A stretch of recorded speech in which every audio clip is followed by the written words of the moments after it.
আজকে আবারও কিছু র্যান্ডম কেকের ভিডিও নিয়ে চলে আসলাম। এগুলো অনেক আগের করা, জাস্ট আমি একসাথে করে একটা ভিডিও রেডি করে আপনাদের সাথে শেয়ার করছি।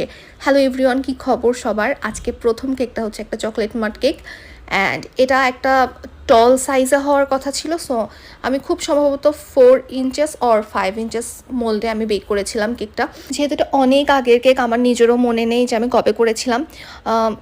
তারপর এই কেকটা একটা আমাদের কাস্টমাইজড কেক ছিল। কাস্টমারের থিমের সাথে আমাদের কাজ করতে হতো। সো কাস্টমারের প্রেফারেন্স অনুযায়ী আমরা এখানে হুইপ ক্রিমে কাজটা করি। ক্রিম দিয়ে প্রপারলি কোট করে আমি কেকটাকে কিছুক্ষণের জন্য নর্মাল ফ্রিজে রাখি। তারপর আমি হচ্ছে ব্লু কালারের শেডসের কাজটা ধরি। যেহেতু এটা প্যালেট নাইফের কাজ হবে, এই ধরনের ডিজাইনের জন্য কেকটা প্রপারলি চিল্ড হওয়া অনেক বেশি ইম্পর্ট্যান্ট। অ্যান্ড এই কেকটা আসলে সিম্পলের মধ্যে খুবই গর্জিয়াস একটা কেক ছিল। কেকটার মধ্যে কিছু মেটালিক ড্রিপ যাবে। সো এই ধরনের ড্রিপ করার জন্য আমি always white chocolate ganache melt করে